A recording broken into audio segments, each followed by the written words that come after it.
Përshëndetje, mirë se erdhët në podcastin tonë të radhës. Komisafir special kemi na të ftuar zotin Enis Dapko. Përshëndetje Enis. Përshëndetje.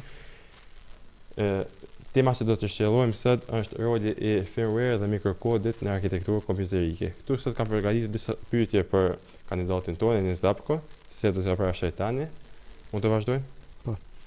Pyetja ime e parë për ty është se cili është roli dhe funksioni I firmware-it? Firmware është menaxheri I burimeve, do me thoni I cili lejon sistemit operativ apo software-it të menaxhoj dhe të operoj në mënyrë sa më efektive me hardware-in. Pyetja ime e dytë është se cili është ndikimi I mikrokodit në performancë? Mikrokodi paraqitet si program I brendshëm, do me thoni I cili I tregon CPU si të ekzekutoj instruksionet në gjuhë të makinës, e cila e rrit shpejtësinë e përpunimit. Pyetja ime e tretë për ty është se pse është I rëndësishëm optimizimi I firmware-it dhe si ndikon në performancë?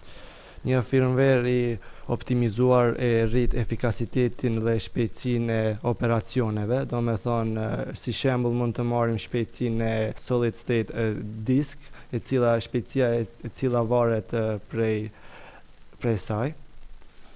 Dhe pyetja ime e fundit është se pse është I rëndësishëm fleksibiliteti I firmware-it dhe feedbacku I përdoruesit kaq I rëndësishëm për qëndrueshmërinë afatgjate të këtij produkti.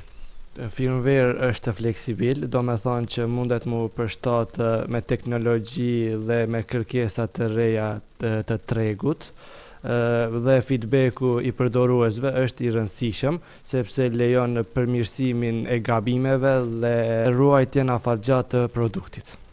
Në rregull, Enis. Faleminderit që ishe sot pjesë e këtij podcasti son. Faleminderit për vëmendjen.